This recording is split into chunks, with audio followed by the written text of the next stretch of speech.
ਸਤਿ ਸ਼੍ਰੀ ਅਕਾਲ ਜੀ। ਕਿਤਾਬ ਰੌਸ਼ਨੀਆਂ, ਲੇਖਕ ਨਰਿੰਦਰ ਸਿੰਘ ਕਪੂਰ। ਇਸ ਦਾ ਦੂਜਾ ਲੇਖ ਪੁਰਸ਼ ਲੜਦੇ ਕਿਉਂ ਹਨ। ਲੜਾਈਆਂ ਅਤੇ ਜੰਗਾਂ ਹੁੰਦੀਆਂ ਆਈਆਂ ਹਨ ਅਤੇ ਹੁੰਦੀਆਂ ਰਹਿਣਗੀਆਂ। ਕਾਰਨ ਪੁਰਸ਼ ਦੀ ਸਰੀਰਕ ਬਣਤਰ, ਲੜਨ ਦੀ ਲੋੜ, ਇਤਿਹਾਸ ਅਤੇ ਪੁਰਸ਼ ਦੇ ਸੁਭਾਅ ਵਿੱਚ ਹਨ। ਪੁਰਸ਼ ਲੜਦੇ ਹਨ, ਇਸਤਰੀਆਂ ਝਗੜਦੀਆਂ ਹਨ। ਪੁਰਸ਼ ਵਿੱਚ ਕੁਝ ਬੁਨਿਆਦੀ ਤੱਤ ਤੇ ਭਾਵਨਾਵਾਂ ਹਨ ਜਿਹੜੀਆਂ ਉਸ ਨੂੰ ਲੜਨ ਲਈ ਉਕਸਾਉਂਦੀਆਂ ਹਨ, ਖਤਰਿਆਂ ਦੇ ਸਨਮੁਖ ਕਰਦੀਆਂ ਹਨ, ਜਿੱਥੇ ਸੱਟਾਂ ਲੱਗਦੀਆਂ ਹਨ ਅਤੇ ਮੌਤਾਂ ਵੀ ਹੁੰਦੀਆਂ ਹਨ। ਮਨੁੱਖ ਮਰਨ ਲਈ ਨਹੀਂ ਲੜਦਾ, ਪਰ ਲੜਦਿਆਂ ਮਰਨ ਤੋਂ ਨਹੀਂ ਡਰਦਾ ਅਤੇ ਕਈ ਸਥਿਤੀਆਂ ਵਿੱਚ ਜਾਂ ਉਸਨੇ ਹੋਰਾਂ ਨੂੰ ਮਾਰਨਾ ਹੁੰਦਾ ਹੈ ਜਾਂ ਉਹਨਾਂ ਦੇ ਹੱਥੋਂ ਮਰਨਾ ਹੁੰਦਾ ਹੈ। ਮਨੁੱਖ ਇਹਨਾਂ ਭਾਵਨਾਵਾਂ ਨੂੰ ਲੱਖਾਂ ਸਾਲਾਂ ਦੇ ਸ਼ਿਕਾਰ ਯੁੱਗ ਵਿੱਚ ਵਰਤ ਕੇ ਆਪਣੀ ਹੋਂਦ ਨੂੰ ਸੁਰੱਖਿਅਤ ਕਰਦਾ ਰਿਹਾ ਹੈ। ਜਿਨ੍ਹਾਂ ਪਸ਼ੂਆਂ ਨੂੰ ਮਨੁੱਖ ਮਾਰਦਾ ਸੀ, ਉਹਨਾਂ ਨੂੰ ਖਾ ਜਾਂਦਾ ਸੀ। ਪਸ਼ੂ ਵੀ ਮਨੁੱਖਾਂ ਨਾਲ ਅਜਿਹਾ ਹੀ ਵਿਹਾਰ ਕਰਦੇ ਸਨ। ਜਿਉਣ ਵਾਸਤੇ ਖਾਣਾ, ਖਾਣ ਲਈ ਮਾਰਨਾ ਜੰਗਲ ਦਾ ਨੇਮ ਰਿਹਾ ਹੈ। ਅਕਾਲ ਪੈਣ ਕਾਰਨ ਜਦੋਂ ਭੁੱਖ ਸਤਾਉਂਦੀ ਸੀ ਤਾਂ ਹੋਰਾਂ ਦੇ ਮਾਰੇ ਸ਼ਿਕਾਰ ਨੂੰ ਖੋਹਣ ਦਾ ਯਤਨ ਕੀਤਾ ਜਾਂਦਾ ਸੀ। ਖੋਹਣ ਦੇ ਇਸ ਯਤਨ ਵਿੱਚੋਂ ਆਪਸ ਵਿੱਚ ਲੜਨ ਦੀ ਲੋੜ ਪਈ। ਵਾਸਤਵ ਵਿੱਚ ਜਿਉਂਦੇ ਰਹਿਣ ਦੀ ਜੱਦੋ-ਜਹਿਦ ਨੇ ਮਨੁੱਖ ਨੂੰ ਲੜਨਾ ਸਿਖਾਇਆ ਹੈ।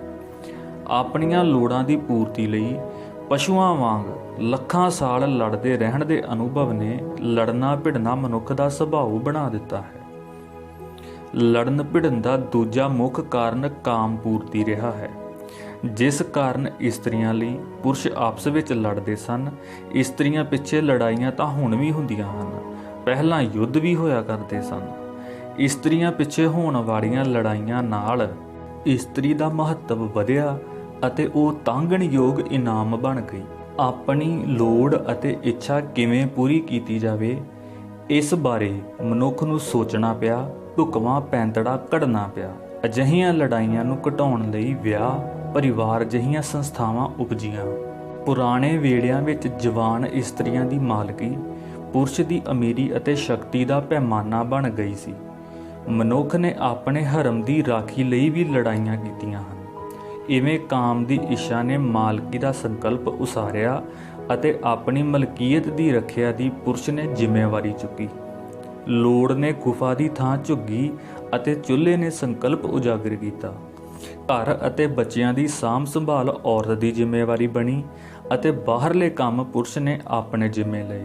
ਇਸ ਪ੍ਰਵਿਰਤੀ ਵਿੱਚੋਂ ਪਰਿਵਾਰ ਭਗਤੀ ਪੈਦਾ ਹੋਈ, ਜਿਹੜੀ ਵਿਕਸਿਤ ਹੋ ਕੇ ਦੇਸ਼ ਭਗਤੀ ਬਣ ਗਈ। ਮਨੁੱਖ ਨੇ ਆਪਣੇ ਅਨੁਭਵ ਨਾਲ ਸਿੱਖ ਲਿਆ ਸੀ ਕਿ ਰਲ ਕੇ ਯਤਨ ਕਰਨੇ ਸੌਖੇ ਅਤੇ ਲਾਹੇਵੰਦੇ ਹੁੰਦੇ ਹਨ, ਸੋ ਉਸਨੇ ਜਥੇਬੰਦ ਹੋਣਾ ਸਿੱਖਿਆ। ਇਹੀ ਪ੍ਰਵਿਰਤੀ ਵਿਕਸਿਤ ਹੋ ਕੇ ਫੌਜ ਬਣ ਗਈ। ਮਨੁੱਖ ਵਿੱਚ ਪਹਿਲਾਂ ਰੱਖਿਆ ਦਾ ਸੰਕਲਪ ਜਨਮਿਆ, ਹਮਲੇ ਦਾ ਸੰਕਲਪ ਮਗਰੋਂ ਉਪਜਿਆ। ਅਕਾਲ ਕਾਰਨ ਪ੍ਰਵਾਸ ਦੀ ਲੋੜ ਪਈ, ਜਿਸ ਨਾਲ ਹਮਲਾਵਰੀ ਬਿਰਤੀ ਉਪਜੀ।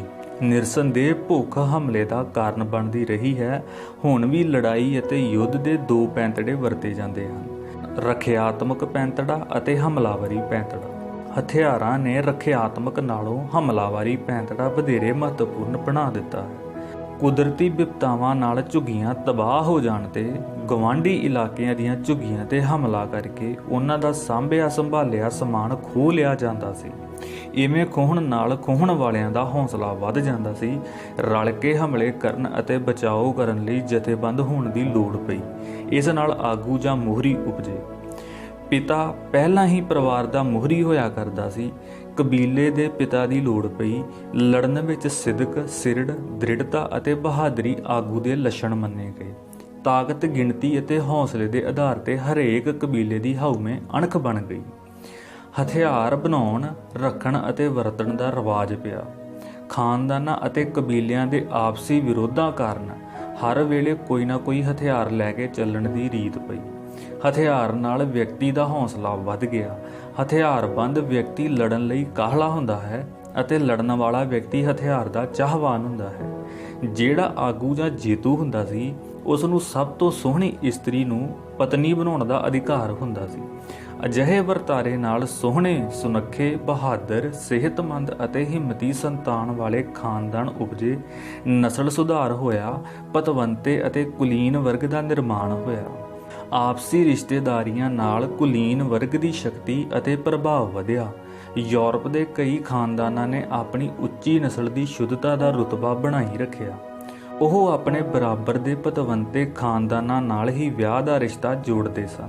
ਇਹਨਾਂ ਪਰਿਵਾਰਾਂ ਦੇ ਪੁੱਤਰ ਰਾਜੇ ਮਹਾਰਾਜੇ ਅਤੇ ਧੀਆਂ ਰਾਣੀਆਂ ਮਹਾਰਾਣੀਆਂ ਬਣਦੀਆਂ ਸਨ। ਪੰਜਾਬੀ ਇਸ ਲਈ ਸਾਹਸੀ ਹਨ ਕਿਉਂਕਿ ਇਹਨਾਂ ਵਿੱਚ ਕਈ ਜੇਤੂ ਨਸਲਾਂ ਦਾ ਖੂਨ ਹੈ। ਪੰਜਾਬ ਵਿੱਚ ਕੁਝ ਜੱਟ ਘਰਾਣਿਆਂ ਦਾ ਬੋਲਬਾਲਾ ਰਿਹਾ ਹੈ। ਤਾਕਤਵਰਾਂ ਲਈ ਭੋਜਨ ਦੀ ਚੰਗੀ ਪੱਧਰ ਅਤੇ ਵਧੇਰੇ ਮਾਤਰਾ ਨਾਲ ਕੁਲੀਨ ਵਰਗਾਂ ਨੇ ਆਪਣੀ ਸ਼ਕਤੀ ਅਤੇ ਪ੍ਰਭਾਵ ਵਧਾਇਆ। ਕਮਜ਼ੋਰਾਂ ਨੂੰ ਹੋਰ ਕਮਜ਼ੋਰ ਕਰਕੇ ਇਹ ਵਧੇਰੇ ਸ਼ਕਤੀਸ਼ਾਲੀ ਹੋ ਗਏ। ਇਹ ਕਮਜ਼ੋਰ ਗੁਲਾਮ ਬਣਾਏ ਗਏ। ਲੜਾਈਆਂ ਵਿੱਚ ਵਿਅਕਤੀਗਤ ਬਹਾਦਰੀ ਦਾ ਜਸ ਗਾਉਣ ਲਈ ਕਵੀ ਅਤੇ ਢਾਡੀ ਉਪਜੇ, ਜਿਨ੍ਹਾਂ ਕਾਰਨ ਲੜਾਈ ਦੇ ਮੈਦਾਨਾਂ ਵਿੱਚ ਮਰਨ ਵਾਲਿਆਂ ਦੀਆਂ ਵਾਰਾਂ ਅਤੇ ਗਥਾਵਾਂ ਪ੍ਰਸਿੱਧ ਹੋਈਆਂ। ਯੋਧਾ ਸਾਡੇ ਸਮਾਜ ਦਾ ਨਾਇਕ ਬਣਿਆ। ਜਿਸ ਸਮਾਜ ਵਿੱਚ ਵਧੇਰੇ ਯੋਧੇ ਹੋਏ ਹਨ, ਉਹ ਸਮਾਜ ਵਧੇਰੇ ਮਾਣਮੱਤੇ ਅਤੇ ਸੂਰਬੀਰ ਹਨ। ਮਰ ਜਾਣ ਦੀਆਂ ਗੱਲਾਂ ਇਹਨਾਂ ਸਮਾਜਾਂ ਅਤੇ ਸੱਭਿਆਚਾਰਾਂ ਵਿੱਚ ਆਮ ਗੱਲਬਾਤ ਦਾ ਭਾਗ ਬਣੀਆਂ। ਇਹਨਾਂ ਕਾਰਨਾਂ ਕਰਕੇ ਲੜਨਾ ਭਿੜਨਾ ਸਤਿਕਾਰਯੋਗ ਅਤੇ ਲਾਹੇਵੰਦ ਰੁਜ਼ਗਾਰ ਬਣ ਗਿਆ। ਰਾਜਿਆਂ ਨੇ ਫੌਜ ਰੱਖਣੀ ਆਰੰਭ ਕੀਤੀ। ਰਾਜਿਆਂ ਦਾ ਕੰਮ ਨਵੇਂ ਇਲਾਕੇ ਜਿੱਤਣਾ ਅਤੇ ਬਗਾਵਤਾਂ ਨੂੰ ਕੁਚਲਣਾ ਹੋ ਗਿਆ। ਹਰ ਦੇਸ਼ ਵਿੱਚ ਇੱਕ ਬਹਾਦਰ ਕੌਮ ਜਾਂ ਕਬੀਲਾ ਹੁੰਦਾ ਹੈ, ਜਿਸ ਦੇ ਮੁਖੀ ਦੀ ਤਾਕਤ ਉਸ ਕੌਮ ਦੀ ਤਾਕਤ ਬਣ ਜਾਂਦੀ ਹੈ। ਸਿੱਖਾਂ ਵਿੱਚ ਸਰਦਾਰ ਦਾ ਸੰਕਲਪ ਅਫਗਾਨਾਂ ਤੋਂ ਲਿਆ ਗਿਆ ਹੈ। ਬਹਾਦਰ ਪਠਾਨ ਜਾਂ ਅਫਗਾਨ ਆਪਣੇ ਕਬੀਲੇ ਦੇ ਬਹਾਦਰ ਮੁਖੀ ਨੂੰ ਸਰਦਾਰ ਕਹਿੰਦੇ ਸਨ। ਅਫਗਾਨਾਂ ਨੂੰ ਕੋਈ ਨਹੀਂ ਹਰਾ ਸਕਿਆ। ਰੂਸ, ਬਰਤਾਨੀਆ ਅਤੇ ਅਮਰੀਕਾ ਵੀ ਨਹੀਂ ਹਰਾ ਸਕਿਆ। ਅਫਗਾਨਾਂ ਨੂੰ ਹਰੀ ਸਿੰਘ ਨਲੂਏ ਨੇ ਹਰਾਇਆ ਅਤੇ ਸਰਦਾਰ ਦਾ ਖਿਤਾਬ ਹਮੇਸ਼ਾ ਲਈ ਸਿੱਖਾਂ ਨਾਲ ਜੁੜ ਗਿਆ। ਸਾਰਾਗੜ੍ਹੀ ਦੀ ਲੜਾਈ ਵਿੱਚ 26 ਸਿੱਖ ਸਿਪਾਹੀਆਂ ਨੇ ਲਗਭਗ 700 ਅਫਗਾਨਾਂ ਨੂੰ ਮੌਤ ਦੇ ਘਾਟ ਉਤਾਰਿਆ ਸੀ, ਜਿਸ ਕਾਰਨ ਇਹ ਲੜਾਈ ਸੰਸਾਰ ਦੀਆਂ 10 ਇਤਿਹਾਸਕ ਲੜਾਈਆਂ ਵਿੱਚ ਗਿਣੀ ਜਾਂਦੀ ਹੈ। ਇਹ ਲੜਾਈ ਫਰਾਂਸ ਦੇ ਸਕੂਲਾਂ ਵਿੱਚ ਪੜ੍ਹਾਈ ਵੀ ਜਾਂਦੀ ਹੈ। ਬੰਦਾ ਸਿੰਘ ਬਹਾਦਰ ਮਾਲਵੇ ਵਿੱਚ ਇਸ ਲਈ ਕਾਮਯਾਬ ਹੋਇਆ ਕਿਉਂਕਿ ਉਸ ਨੂੰ ਗੁਰੂ ਗੋਬਿੰਦ ਸਿੰਘ ਦਾ ਥਾਪੜਾ ਪ੍ਰਾਪਤ ਸੀ ਅਤੇ ਮਲਾਂ ਦੇ ਦੇਸ਼ ਦੇ ਨਾਂ ਤੇ ਪ੍ਰਸਿੱਧ ਹੋਏ ਮਾਲਵੇ ਵਿੱਚ ਇੱਥੋਂ ਦੇ ਲੋਕਾਂ ਨੂੰ ਲੜਨ ਭਿੜਨ ਦਾ ਪਹਿਲਾਂ ਹੀ ਬੜਾ ਚਾਅ ਸੀ ਅਤੇ ਬੰਦਾ ਸਿੰਘ ਬਹਾਦਰ ਦੀ ਅਗਵਾਈ ਵਿੱਚ ਇਹ ਜ਼ਮੀਨਾਂ ਦੇ ਮਾਲਕ ਬਣ ਗਏ, ਜਿਨ੍ਹਾਂ ਤੋਂ ਮਿਸਲਾਂ ਬਣੀਆਂ ਅਤੇ ਮਹਾਰਾਜਾ ਰਣਜੀਤ ਸਿੰਘ ਦਾ ਰਾਜ ਸਥਾਪਿਤ ਹੋਇਆ। ਇਹ ਸਭ ਕੁਝ ਤਲਵਾਰ ਦੇ ਜ਼ੋਰ ਨਾਲ ਹਜ਼ਾਰਾਂ ਜਾਨਾਂ ਗਵਾਉਣ ਮਗਰੋਂ ਵਾਪਰਿਆ ਸੀ। ਸ਼ਾਂਤੀ ਡਰਪੋਕਾਂ ਦਾ ਸੰਕਲਪ ਬਣ ਗਿਆ ਹੈ। ਡਰਪੋਕਾਂ ਦੀ ਕਮਜ਼ੋਰ ਖੁਰਾਕ ਨੇ ਉਹਨਾਂ ਨੂੰ ਸਾਹਸੀ ਨਹੀਂ ਬਣਨ ਦਿੱਤਾ। ਯੂਨਾਨੀ, ਸਪਾਰਟਨ, ਕਾਰਥੇਜੀਅਨ, ਤੁਰਕ, ਮੰਗੋਲ, ਈਰਾਨੀ, ਪਠਾਨ, ਗੋਰਖੇ, ਸਿੱਖ, ਰਾਜਪੂਤ ਆਦਿ ਲੜਨ ਭਿੜਨ ਵਾਲੀਆਂ ਬਹਾਦਰ ਕੌਮਾਂ ਹਨ। ਤੈਮੂਰ, ਚੰਗੇਜ਼ ਅਤੇ ਹਲਾਕੂ ਖਾਂ ਆਦਿ ਜਿੱਤਣ ਤੋਂ ਬਾਅਦ ਹਾਰੇ ਹੋਏ ਰਾਜ ਦੇ ਸਾਰੇ ਪੁਰਸ਼ਾਂ ਨੂੰ ਮੌਤ ਦੇ ਘਾਟ ਉਤਾਰ ਦਿੰਦੇ ਸਨ, ਜਿਸ ਕਾਰਨ ਯੁੱਧ ਵਿੱਚ ਬੜੀਆਂ ਗਹਿਗੱਚ ਲੜਾਈਆਂ ਹੋਣ ਲੱਗ ਪਈਆਂ ਸਨ। ਇਹ ਜ਼ਿੰਦਗੀ ਮੌਤ ਦੀ ਲੜਾਈ ਹੁੰਦੀ ਸੀ। ਰਾਜਪੂਤਾਂ ਲਈ ਆਪਣੀ ਅਣਖ ਜਾਨ ਤੋਂ ਪਿਆਰੀ ਹੁੰਦੀ ਸੀ। ਕਈ ਵਾਰ ਰਾਜਪੂਤਾਂ ਨੂੰ ਪਤਾ ਹੁੰਦਾ ਸੀ ਕਿ ਉਹਨਾਂ ਨੇ ਲੜਾਈ ਵਿੱਚ ਮਾਰੇ ਜਾਣਾ ਹੈ, ਪਰ ਉਹ ਆਪਣੀ ਸੂਰਬੀਰਤਾ ਦਾ ਪ੍ਰਮਾਣ ਦੇਣ ਲਈ ਮਰਨ ਹੀ ਜਾਂਦੇ ਸਨ ਅਤੇ ਉਹਨਾਂ ਦੀਆਂ ਪਤਨੀਆਂ ਉਹਨਾਂ ਦੇ ਜਾਣ ਤੋਂ ਪਹਿਲਾਂ ਹੀ ਸਤੀ ਹੋ ਜਾਂਦੀਆਂ ਸਨ। ਭਾਰਤ ਦੇ ਜਿਨ੍ਹਾਂ ਰਾਜਾਂ ਵਿੱਚ ਸੂਰਬੀਰ ਅਤੇ ਯੋਧੇ ਨਹੀਂ ਹੋਏ, ਉੱਥੋਂ ਦੇ ਲੋਕ ਸਰੀਰਕ ਪੱਖੋਂ ਕਮਜ਼ੋਰ, ਸ਼ਕਲੋਂ ਕੋਝੇ ਅਤੇ ਅਕਲੋਂ ਪਿਛਾਂਹ ਖਿੱਚੂ ਹਨ ਅਤੇ ਸਮੁੱਚੇ ਰੂਪ ਵਿੱਚ ਉਹ ਅੰਧ ਵਿਸ਼ਵਾਸੀ ਹਨ। ਧਰਮ ਮਨੁੱਖ ਨੂੰ ਅੰਦਰੋਂ ਅਤੇ ਸਮਾਜ ਉਸ ਨੂੰ ਬਾਹਰੋਂ ਕਾਬੂ ਕਰਦਾ ਹੈ। ਸਮਾਜ ਅਤੇ ਧਰਮ ਨੇ ਜੀਵਨ ਨੂੰ ਨੇਮਬੱਧ ਕੀਤਾ ਹੈ। ਉਂਝ ਤਾਂ ਹਰੇਕ ਧਰਮ ਸ਼ਾਂਤੀ ਦਾ ਪ੍ਰਚਾਰ ਕਰਦਾ ਹੈ, ਪਰ ਆਪਣੇ ਧਰਮ ਦੀ ਰੱਖਿਆ ਕਰਨ ਲਈ ਇਹ ਸ਼ਰਧਾਲੂਆਂ ਨੂੰ ਵੀ ਪ੍ਰੇਰਦਾ ਹੈ। ਸਾਰੀਆਂ ਕੌਮਾਂ ਬਹਾਦਰ ਨਹੀਂ ਹੁੰਦੀਆਂ, ਬਹੁਤੀਆਂ ਕੌਮਾਂ ਲੜਾਕੀਆਂ ਹੀ ਹੁੰਦੀਆਂ ਹਨ। ਬਹਾਦਰੀ ਵਿਖਾਉਣ ਵਾਲੇ ਥੋੜ੍ਹੇ ਹੀ ਹੁੰਦੇ ਹਨ, ਬਹੁਤੇ ਦੰਗੇ ਫਸਾਦ ਹੀ ਕਰਦੇ ਹਨ। ਧਰਮ ਲਈ ਲੜਨ ਵਾਸਤੇ ਪੁਰਸ਼ ਇਸ ਲਈ ਪ੍ਰੇਰੇ ਜਾਂਦੇ ਹਨ ਕਿਉਂਕਿ ਉਹਨਾਂ ਵਿੱਚ ਲੜਨ ਭਿੜਨ ਦੀ ਬਿਰਤੀ ਪਹਿਲਾਂ ਹੀ ਹੁੰਦੀ ਹੈ। ਧਰਮ ਲਈ ਲੜਨ ਮਰਨ ਨੂੰ ਪਵਿੱਤਰ ਕਾਰਜ ਦੱਸ ਕੇ ਇਸ ਨੂੰ ਬਲੀਦਾਨ, ਕੁਰਬਾਨੀ ਅਤੇ ਸ਼ਹੀਦੀ ਦਾ ਨਾਂ ਦੇ ਕੇ ਵਡਿਆਇਆ ਅਤੇ ਸਤਿਕਾਰਿਆ ਜਾਂਦਾ ਰਿਹਾ ਹੈ।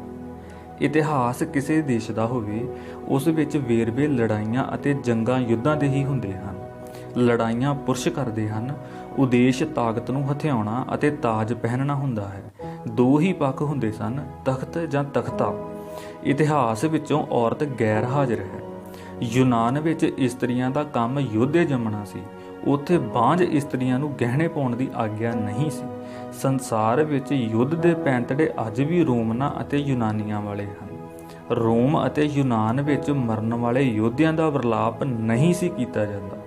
ਅਜੋਕੇ ਸਮਿਆਂ ਵਿੱਚ ਰੂਸੀ ਇਨਕਲਾਬ ਤੋਂ ਪਹਿਲਾਂ ਰੂਸ ਵਿੱਚ ਜਾਪਾਨੀ ਰੈਜੀਮੈਂਟ ਨੂੰ ਇੱਕ ਪਹਾੜੀ ਫਤਿਹ ਕਰਨ ਦਾ ਕੰਮ ਸੌਂਪਿਆ ਗਿਆ ਸੀ, ਜਿਸ ਵਿੱਚ ਅਸਫਲ ਹੋਣ ਤੇ ਉਹ ਰੈਜੀਮੈਂਟ ਹੀ ਤੋੜ ਦਿੱਤੀ ਗਈ ਸੀ ਅਤੇ ਫੌਜੀ ਮਜ਼ਦੂਰ ਬਣਾ ਦਿੱਤੇ ਗਏ ਸਨ। ਹਰੇਕ ਲੜਾਈ ਜਿੱਤਣ ਲਈ ਲੜੀ ਜਾਂਦੀ ਹੈ। ਲੜਾਈਆਂ ਅਤੇ ਯੁੱਧ ਹੁਣ ਵੀ ਹੁੰਦੇ ਹਨ। ਹਥਿਆਰ, ਪੈਂਤੜੇ ਅਤੇ ਢੰਗ ਬਦਲ ਗਏ ਹਨ। ਸਾਰੇ ਹਥਿਆਰ ਪੁਰਸ਼ ਲਿੰਗ ਦੇ ਹੀ ਵੱਖ-ਵੱਖ ਰੂਪ ਹਨ। ਹੁਣ ਵਿਗਿਆਨ ਦੀਆਂ ਨਵੀਆਂ ਕਾਢਾਂ, ਤਕਨੀਕਾਂ, ਯੰਤਰਾਂ, ਤਕਨੋਲੋਜੀ ਆਦਿ ਦੀ ਪਰਖ ਵੀ ਕਿਸੇ ਯੁੱਧ ਵਿੱਚ ਹੀ ਕੀਤੀ ਜਾਂਦੀ ਹੈ। ਕਿਸੇ ਦੇਸ਼ ਦੀ ਫੌਜ ਦੀ ਸ਼ਕਤੀ ਸਮੁੱਚੀ ਜਨਤਾ ਦੀ ਸ਼ਕਤੀ ਬਣ ਜਾਂਦੀ ਹੈ। ਯੁੱਧ ਵਿੱਚ ਜਿੱਤਦੀ ਫੌਜ ਹੈ, ਪਰ ਹੌਸਲਾ ਸਾਰੇ ਦੇਸ਼ ਦਾ ਵੱਧ ਜਾਂਦਾ ਹੈ। ਸ਼ਕਤੀ ਆਪਣੇ ਆਪ ਵਿੱਚ ਇੱਕ ਤਰਕ ਹੁੰਦੀ ਹੈ।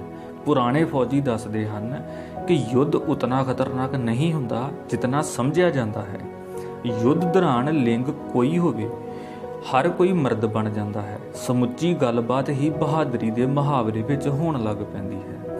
ਸੁੰਦਰਤਾ ਵਾਂਗ ਬਹਾਦਰੀ ਦਾ ਗੁਣ ਆਮ ਨਹੀਂ, ਇਸੇ ਕਰਕੇ ਬਹਾਦਰੀ ਦੀ ਮਹਿਮਾ ਹੈ। ਕਈ ਨਿਰਣੈ ਲੜਾਈ ਜਾਂ ਯੁੱਧ ਨਾਲ ਹੀ ਹੁੰਦੇ ਹਨ। ਯੁੱਧ ਭਾਵੇਂ ਲੜਨ ਦਾ ਖੇਤਰ ਹੈ, ਪਰ ਉਦੇਸ਼ ਸੁਰੱਖਿਅਤ ਸ਼ਾਂਤੀ ਹੁੰਦਾ ਹੈ। ਬਹਾਦਰ ਹੋਣਾ ਇੱਕ ਗੁਣ ਹੀ ਨਹੀਂ, ਬਹਾਦਰੀ ਹਰੇਕ ਗੁਣ ਦਾ ਇੱਕ ਮਹੱਤਵਪੂਰਨ ਭਾਗ ਹੁੰਦੀ ਹੈ। ਡਰਪੋਕਾਂ ਵਾਲੀ ਸ਼ਾਂਤੀ ਸ਼ਾਂਤੀ ਨਹੀਂ ਹੁੰਦੀ। ਸ਼ਾਂਤੀ ਉਹ ਹੁੰਦੀ ਹੈ ਜਿਹੜੀ ਬਹਾਦਰ ਜਰਨੈਲਾਂ ਦੀ ਗਰੰਟੀ ਵਾਲੀ ਹੋਵੇ। ਇਤਿਹਾਸ ਦੱਸਦਾ ਹੈ ਕਿ ਜਿਨ੍ਹਾਂ ਨੇ ਨਿੱਤ ਨਵੇਂ ਸੰਕਟ ਝੇਲੇ ਹੋਣ, ਉਹਨਾਂ ਲਈ ਸ਼ਾਂਤ ਜੀਵਨ ਅਕਾਊ ਹੋ ਜਾਂਦਾ ਹੈ। ਉਹ ਨਵੀਆਂ ਧਰਤੀਆਂ ਕੌਣ, ਨਵੇਂ ਇਲਾਕੇ ਜਿੱਤਣ ਨਿਕਲਦੇ ਰਹੇ ਹਨ। ਸਿਕੰਦਰ ਦਾ ਨਾਂ ਅੱਜ ਵੀ ਸਤਿਕਾਰ ਨਾਲ ਲਿਆ ਜਾਂਦਾ ਹੈ। ਸਿਕੰਦਰ ਨਪੋਲੀਅਨ ਦਾ ਆਦਰਸ਼ ਸੀ। ਪੋਰਸ ਦਾ ਸਤਿਕਾਰ ਸਿਕੰਦਰ ਸਾਹਮਣੇ ਸਵੈ-ਮਾਣ ਨਾਲ ਖਲੋਣ ਕਾਰਨ ਹੋਇਆ। ਨਪੋਲੀਅਨ ਨੇ 65 ਲੜਾਈਆਂ ਲੜੀਆਂ ਅਤੇ ਫਰਾਂਸ ਨੂੰ ਵਿਸ਼ਵ ਸ਼ਕਤੀ ਬਣਾਇਆ। ਨਪੋਲੀਅਨ ਦੀ ਬਹਾਦਰੀ ਬਾਰੇ 30,000 ਪੁਸਤਕਾਂ ਲਿਖੀਆਂ ਗਈਆਂ ਹਨ। ਇਤਿਹਾਸ ਵਿੱਚ ਕਮਜ਼ੋਰਾਂ ਵਿੱਚੋਂ ਵੀ ਕੋਈ ਆਗੂ ਉਪਜ ਪੈਂਦਾ ਸੀ, ਜਿਹੜਾ ਅਯਾਸ਼ੀ ਵਿੱਚ ਪਏ ਹਾਕਮਾਂ ਨੂੰ ਭਾਂਜ ਦੇ ਕੇ ਸਥਿਤੀ ਉਲਟਾ ਦਿੰਦਾ ਸੀ। ਸਭ ਤੋਂ ਵੱਡੀ ਰੋਮਨ ਬਾਦਸ਼ਾਹਤ ਦਾ ਅੰਤ ਇਵੇਂ ਹੀ ਹੋਇਆ ਸੀ। ਵਕਤ ਦੇ ਬੀਤਣ ਨਾਲ ਤਗੜਿਆਂ ਦੀ ਤਗੜਿਆਂ ਨਾਲ ਸਾਂਝ ਉਪਜੀ, ਤਗੜਿਆਂ ਦੀਆਂ ਵਿਆਹਾਂ ਨਾਲ ਰਿਸ਼ਤੇਦਾਰੀਆਂ ਬਣੀਆਂ ਹਨ ਅਤੇ ਜੇਤੂਆਂ ਦੀ ਜੀਵਨ ਜਾਚ ਪ੍ਰਚਲਿਤ ਹੋਈ ਹੈ। ਸਾਡੇ ਦੇਸ਼ ਵਿੱਚ ਬਰਾਤ ਜੇਤੂ ਰਾਜਕੁਮਾਰ ਵਾਂਗ ਜਾਂਦੀ ਹੈ। ਜਸ਼ਨ ਵੀ ਇਵੇਂ ਮਨਾਇਆ ਜਾਂਦਾ ਹੈ ਜਿਵੇਂ ਵੱਡੀ ਜਿੱਤ ਪ੍ਰਾਪਤ ਹੋਈ ਹੋਵੇ। ਫਰਾਂਸ ਨੇ ਤਾਂ ਜਿੱਤ ਦੀ ਸ਼ਰਾਬ ਸ਼ੈਂਪੇਨ ਨੂੰ ਵਿਸ਼ਵ ਪੱਧਰ ਤੇ ਪ੍ਰਸਿੱਧ ਕੀਤਾ ਹੋਇਆ ਹੈ। ਅਜੋਕੇ ਸੰਸਾਰ ਵਿੱਚ ਵੀ ਬਹਾਦਰੀ ਅਤੇ ਬਹਾਦਰਾਂ ਦਾ ਬੋਲਬਾਲਾ ਹੈ। ਹੁਣ ਵੀ ਜਿਹੜਾ ਲੜ ਨਹੀਂ ਸਕਦਾ ਉਹ ਕਮਜ਼ੋਰ, ਡਰਪੋਕ ਅਤੇ ਗਰੀਬ ਹੈ। ਲੜਨਾ ਹੁਣ ਇੱਕ ਕਿੱਤਾ ਹੈ। ਯੁੱਧ ਕਲਾ ਪੜ੍ਹਾਇਆ ਜਾਣ ਵਾਲਾ ਵਿਸ਼ਾ ਬਣ ਗਿਆ ਹੈ।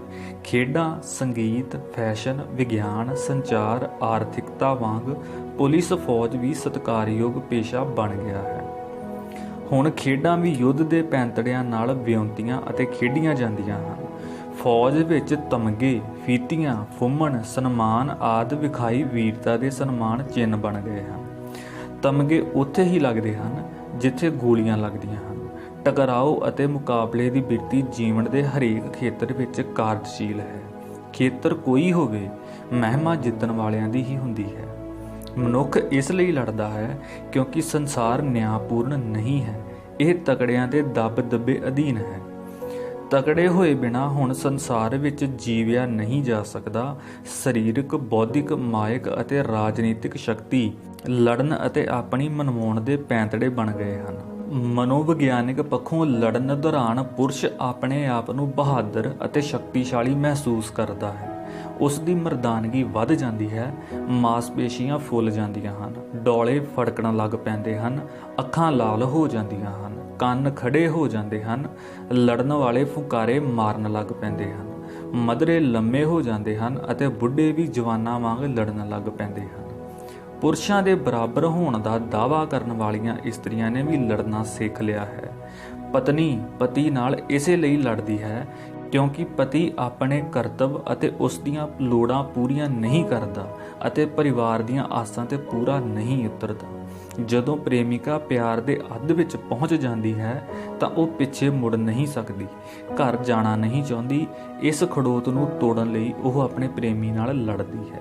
ਇਸਤਰੀ ਮਜਬੂਰੀ ਵਸ ਲੜਦੀ ਹੈ, ਜਦੋਂ ਕਿ ਪੁਰਸ਼ ਆਦਤ ਵਸ ਲੜਦੇ ਹਨ। ਲੜਾਈ ਕੋਈ ਹੋਵੇ, ਉਹ ਹੁੰਦੀ ਆਪਣੇ ਹਿੱਤਾਂ ਦੀ ਰਾਖੀ ਲਈ ਹੀ ਹੈ।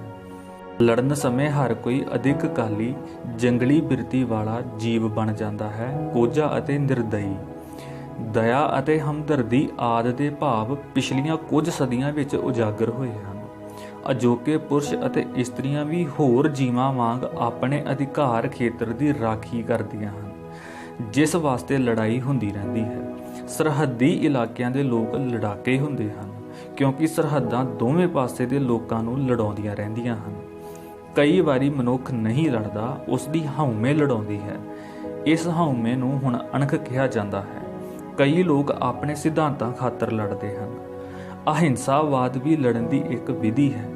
ਕਈ ਅਹਿੰਸਾਵਾਦੀ ਅਸੂਲਾਂ ਅਧੀਨ ਕੁੱਟ ਖਾਂਦੇ ਹਨ, ਪਰ ਮੋੜਵਾਂ ਜਵਾਬ ਨਾ ਦੇਣ ਦੀ ਨੀਤੀ ਅਪਣਾਉਂਦੇ ਹਨ। ਇੱਕ ਸ਼ਰਾਬਖਾਨੇ ਵਿੱਚ ਇੱਕ ਪੁਰਸ਼ ਦੇ ਵਾਲ ਲੰਮੇ ਸਨ, ਜਿਹੜੇ ਕਿਸੇ ਇੱਕ ਹੋਰ ਨੂੰ ਚੰਗੇ ਨਹੀਂ ਸਨ ਲੱਗਦੇ। ਉਸਨੇ ਲੰਮੇ ਵਾਲਾਂ ਵਾਲੇ ਨੂੰ ਕੁੱਟ ਦਿੱਤਾ। ਮਾਰ ਖਾਣ ਵਾਲਾ ਮਾਰ ਖਾ ਕੇ ਚਲਿਆ ਗਿਆ, ਕਿਉਂਕਿ ਹਿੰਸਾ ਨਾ ਕਰਨੀ ਉਸ ਦਾ ਅਸੂਲ ਸੀ। ਸੁਤੰਤਰਤਾ ਅੰਦੋਲਨ ਅਤੇ ਸਿੱਖਾਂ ਦੇ ਮੋਰਚਿਆਂ ਦੌਰਾਨ ਕੁੱਟ ਖਾਧੀ ਜਾਂਦੀ ਸੀ, ਪਰ ਮੋੜਵਾਂ ਜਵਾਬ ਨਹੀਂ ਸੀ ਦਿੱਤਾ ਜਾਂਦਾ। ਗਦਰੀਆਂ, ਬੱਬਰਾਂ, ਭਗਤ ਸਿੰਘ, ਸੁਭਾਸ਼ ਚੰਦਰ ਬੋਸ ਵਰਗੇ ਗਰਮ ਦਲੀਆਂ ਨੂੰ ਕੁੱਟ ਖਾਣ ਵਾਲੀ ਨੀਤੀ ਪਸੰਦ ਨਹੀਂ ਸੀ। ਉਹਨਾਂ ਨੇ ਹਿੰਸਾ ਦਾ ਮਾਰਗ ਚੁਣਿਆ। ਇੱਟ ਦਾ ਜਵਾਬ ਪੱਥਰ ਦੇਣ ਦੀ ਨੀਤੀ ਕੇਵਲ ਇਜ਼ਰਾਈਲ ਅਪਣਾ ਸਕਦਾ ਹੈ। ਹੜਤਾਲ ਦੌਰਾਨ ਹੜਤਾਲ ਕਰਨ ਵਾਲੇ ਹੜਤਾਲ ਨਾ ਕਰਨ ਵਾਲਿਆਂ ਨਾਲ ਲੜਨ ਲਈ ਨਿਰੰਤਰ ਤਿਆਰ ਰਹਿੰਦੇ ਹਨ ਅਤੇ ਉਹਨਾਂ ਨੂੰ ਉਕਸਾਉਣ ਲਈ ਚੁਭਵੇਂ ਨਾਅਰੇ ਲਾਉਂਦੇ ਰਹਿੰਦੇ ਹਨ। ਅੱਜ ਕੱਲ੍ਹ ਪੁਰਸ਼ਾਂ ਦਾ ਕਿਸੇ ਔਰਤ ਪਿੱਛੇ ਲੜਨਾ ਔਰਤਾਂ ਆਪ ਵੀ ਪਸੰਦ ਨਹੀਂ ਕਰਦੀਆਂ। ਅਕਸਰ ਇੱਕ ਦੂਜੇ ਦੀ ਤਾਕਤ ਜਾਣਨ ਲਈ ਗਰੋਹਾਂ ਵਿੱਚ ਦੋਸਤੀ ਪੈਣ ਤੋਂ ਪਹਿਲਾਂ ਲੜਾਈ ਹੁੰਦੀ ਹੈ। ਕਈ ਖੇਡਾਂ ਜਿਵੇਂ ਕੁਸ਼ਤੀ, ਕਬੱਡੀ, ਮੁੱਕੇਬਾਜ਼ੀ ਆਦਿ ਲੜਾਈ ਦੇ ਹੀ ਸੋਧੇ ਹੋਏ ਰੂਪ ਹਨ। ਚੋਣਾਂ ਲੜਾਈ ਦਾ ਪ੍ਰਜਾਤੰਤਰਕ ਢੰਗ ਹਨ। ਅਜੋਕੇ ਸੰਸਾਰ ਦੇ ਹਰੇਕ ਖੇਤਰ ਵਿੱਚ ਲੜਾਈ ਚੱਲ ਰਹੀ ਹੈ। ਪੈਂਤੜੇ ਲੜਨ ਵਾਲੇ ਹੀ ਹਨ। ਹੁਣ ਲੜਾਈ ਨੂੰ ਮੁਕਾਬਲਾ ਕਿਹਾ ਜਾਂਦਾ ਹੈ। ਮੁਕਾਬਲਾ ਕੋਈ ਹੋਵੇ, ਇਹ ਸਖਤ ਹੀ ਹੁੰਦਾ ਹੈ। ਸੋ ਇਸ ਦੇ ਨਾਲ ਹੀ ਇਹ ਲੇਖ ਵੀ ਖਤਮ ਹੁੰਦਾ ਹੈ। ਫਿਰ ਮਿਲਦੇ ਹਾਂ ਅਗਲੇ ਲੇਖ ਨਾਲ। ਧੰਨਵਾਦ।